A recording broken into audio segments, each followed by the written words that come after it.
कांग्रेस का लोकसभा वार कार्यकर्ता संवाद कार्यक्रम आयोजित। कांग्रेस के नेताओं ने किया झुंझुनू लोकसभा के कार्यकर्ताओं को संबोधित। प्रदेश प्रभारी रंधावा, पीसीसी चीफ डोटासरा व प्रतिपक्ष नेता जूली रहे मौजूद। भाजपा और केंद्र सरकार पर बरसे कांग्रेस के तमाम नेता।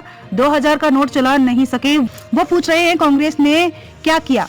रंधावा, पता नहीं कहां से पर्चियां आ रही हैं, कौन सरकार चला रहा है। डोटासरा, एक पर्ची राजीव गांधी मित्र के लिए भी पीएम मोदी भेज दे। जूली, कांग्रेस ने लोकसभा चुनावों की तैयारियों को लेकर लोकसभा बार बैठकें शुरू कर दी हैं। इसी क्रम में आज झुंझुनू लोकसभा क्षेत्र के कार्यकर्ताओं को लेकर संवाद कार्यक्रम जिला मुख्यालय पर हुआ, जिसे कांग्रेस के प्रदेश प्रभारी सुखजिंदर सिंह रंधावा, प्रदेश अध्यक्ष गोविंद डोटासरा, प्रतिपक्ष नेता टीकाराम जूली समेत कांग्रेस के अन्य नेताओं ने संबोधित किया। इस मौके पर सभी नेताओं ने कार्यकर्ताओं से एकजुट होकर लोकसभा चुनावों में कांग्रेस के प्रत्याशी को जिताकर संसद में भेजने का आह्वान किया।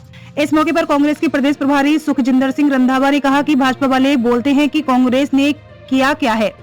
उन्होंने कहा कि कांग्रेस ने देश को आजादी दिलाई और नेहरू और पटेल ने सभी रियासतों को मिलाकर हिंदुस्तान बनाया। जो प्रधानमंत्री 2000 का नोट तक नहीं चला सका, वो कांग्रेस से पूछ रहा है कि आखिर कांग्रेस ने क्या किया है। उन्होंने कहा कि असली देशभक्त वो थे जो काला पानी की सजा अंडमान निकोबार की जेल में भोगे थे। प्रधानमंत्री मोदी को वहाँ भी जाना चाहिए। उन्होंने जो राजा अहंकारी होता है वो देश को आगे नहीं बढ़ा सकता, और जो राजा व्यापारी होता है उस देश के लोग भिखारी हो जाते हैं। ऐसे ही हालात देश के हो रहे हैं। कांग्रेस प्रदेश अध्यक्ष गोविंद डोटासरा ने इस मौके पर भाजपा को झूठा बताया है। उन्होंने कहा कि जो भाजपा पहले आरपीएससी भंग की बात कहती थी, वो अब 2 माह बाद आरपीएससी को भंग नहीं कर पा रही है। जिस पेपर लीक और पेपर माफियाओं की समस्या को राजस्थान की समस्या बता रही थी, वही केंद्र सरकार अब पूरे देश के लिए कानून बना रही है। कानून भी लगभग वैसा ही है जैसा राजस्थान में कांग्रेस सरकार बना चुकी है। इसीलिए साफ है कि भाजपा की कथनी और करनी में अंतर है। पेपर लीक और पेपर माफिया केवल राजस्थान की नहीं बल्कि पूरे देश की समस्या है। उन्होंने कहा कि जिस सावरकर को वीर बताया जा रहा है, उसी सावरकर को अपने ही एनसीईआरटी पाठ्यक्रम में 10 सालों में भी केंद्र सरकार वीर नहीं बता सकी है। प्रदेश के शिक्षा मंत्री को यह तक नहीं पता कि राजस्थान में एनसीईआरटी का पाठ्यक्रम पढ़ाया जाता है, जो केंद्र सरकार की एक संस्था ही तैयार करती है।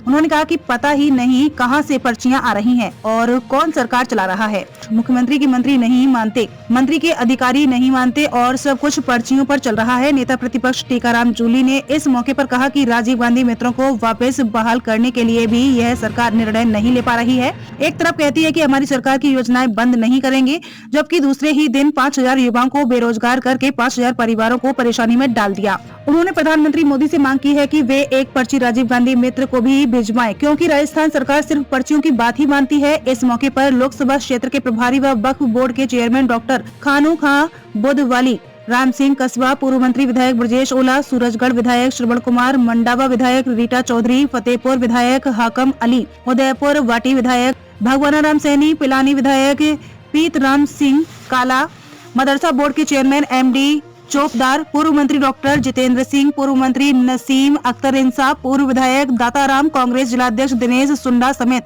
अन्य ने भी विचार रखे। मैंने आज भी अपने भाषण में कहा है, विधानसभा में भी हमने उठाया है और हमने मुख्यमंत्री जी से ये भी कह दिया कि आप राजीव गांधी जी की जगह से अटल बिहारी वाजपेयी जी का नाम कर दो, पर इन बच्चों को लगा दो। ये 5000 बच्चे नहीं, 5000 परिवार हैं, इनके बारे में सोचना चाहिए। मैं तो आपसे भी कहना चाहूँगा, मीडिया उन बच्चों का सहयोग करे, मदद करे। ये सरकार पिछले 2 महीने से कांग्रेस सरकार के जो लगाए हुए कार्मिक हैं उनको हटाने का काम कर रही है। एक तरफ मुख्यमंत्री बयान देते हैं कि हम पिछली सरकार की योजनाओं को बंद नहीं करेंगे और अगले दिन फिर ऑर्डर निकाल देते हैं।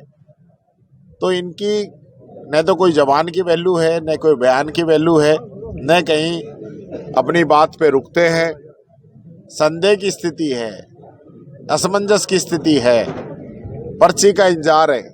तो हम भी कहेंगे कि मोदी जी की एक पर्ची राजीव गांधी युवा मित्रों की भेज दो, जिससे कि लग जाए। ये तो लगा नहीं पा रहे। ये आरपीएससी भंग की बात कर रहे थे, उनका क्या हुआ? जो पेपर माफिया है उसके खिलाफ कानून हम लेकर के आए।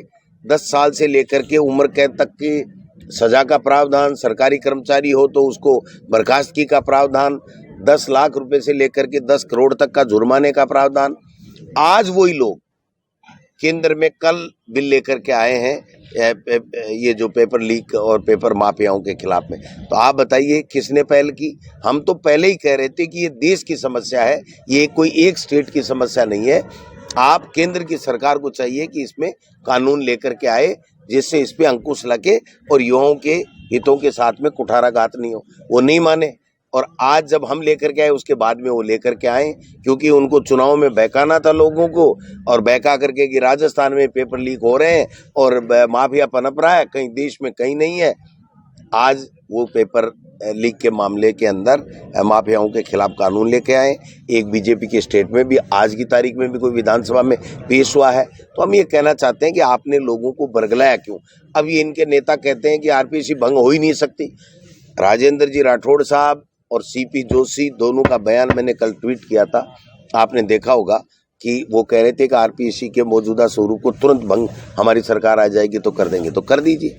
2 महीने से न इनके पहले मंत्रिमंडल नहीं बढ़ा, पहले पर्चे से मुख्यमंत्री बना, ऐसे नहीं लगे, कार्य योजना 100 दिन की नहीं बनी, कोई काम नहीं। इनके मंत्री अंदर कर बयानबाजी कह रहे हैं। शिक्षा मंत्री जी कह रहे हैं कि हम पाठ्यक्रम में बदलाव कर देंगे और ये कांग्रेस का पाठ्यक्रम है।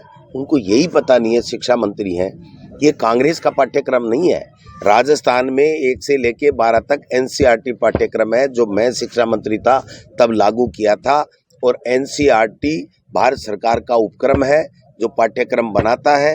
करोड़ों रुपए राजस्थान की सरकार उनको रॉयल्टी के देती है, वो हमको अपना अधिकार कॉपीराइट का देते हैं और उससे वो पाठ्यक्रम होता है। तो अगर इनको कुछ भी ये जो बातें कर रहे हैं, सावरकर जी को वीर बताना, ये करना, तो ये केंद्र में 10 साल से सरकार में है, एनसीईआरटी पाठ्यक्रम में करवा देते, देखें कोई नहीं करेगा। इसलिए ये केवल बहकाने की बातें कर रहे हैं, धार्मिक उन्माद फैला करके अपने वोटों की फसल काटने की बातें कर रहे हैं। अब 2 महीने हो गए, 60 दिन में इन्होंने कुछ नहीं किया। इन्होंने साफ कर दिया कि किसान को कर्जा नहीं मिलना चाहिए और मिल गया तो उसका माफ नहीं होना चाहिए। ये इनके कृषि मंत्री जी कह रहे हैं। आज इनकी हमारी अंतर्कलह की बातें कर रहे हैं, हम तो एकजुट हैं। इनकी अंतर्कलह देखिए, मुख्यमंत्री मंत्री को नहीं मान रहा, मंत्री मुख्यमंत्री को नहीं मान रहा, और मुख्यमंत्री और मंत्रियों को इनके ब्यूरोक्रेट्स अधिकारी नहीं मान रहे, अधिकारी नीचे के किसी व्यक्ति की नहीं मान रहा। पता नहीं कहाँ से पर्चियां आ रही हैं, कहाँ से फैसले हो रहे हैं। 2 महीने बाद में तो इनके एजी लगा है। आप समझिए, अभी तक भी आधे से ज्यादा मंत्रियों के केवल 5 के ही ऐसे लगे हैं, बाकी नहीं लगे हैं। कार्य योजना का कोई अता पता नहीं है। तो ऐसे में इन लोगों को अब लोगों को ये बताना पड़ेगा कि आपने जो हमें सरकार दी थी, ये सरकार हम जनता के लिए क्या कल्याणकारी योजनाएं कर रहे हैं। जो राज्यपाल का अभिभाषण था उसमें खुद ही राज्यपाल की बुराई करवा दी। जो राज्यपाल ने पहले बोला कि साहब राज्यपाल जी ने पिछले जो अभिभाषण है उसमें ये पैरा गलत बोल दिया, ये कह रहा गलत। ये पहली बार हो रहा है देश में के इतिहास में कि इस तरीके की बातें हो रही हैं।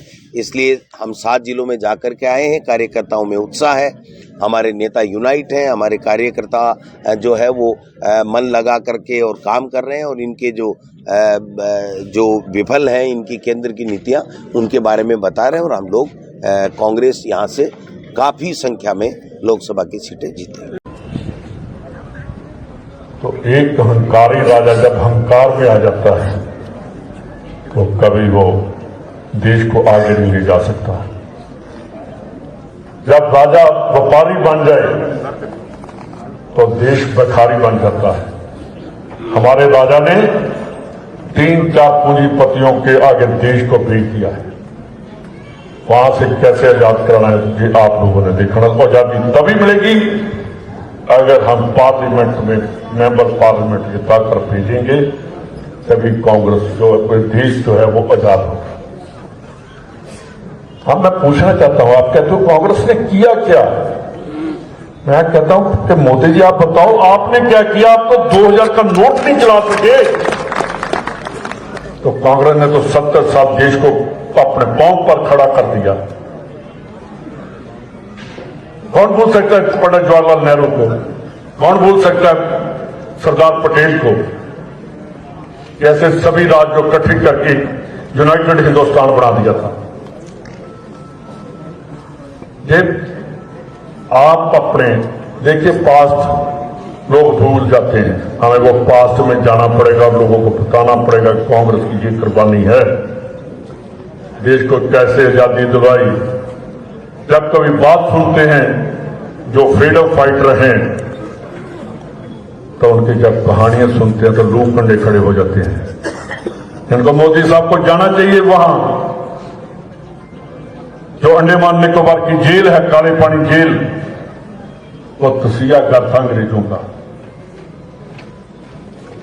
तो फिर कहते हैं कि कांग्रेस ने किया क्या? तो भाइयों,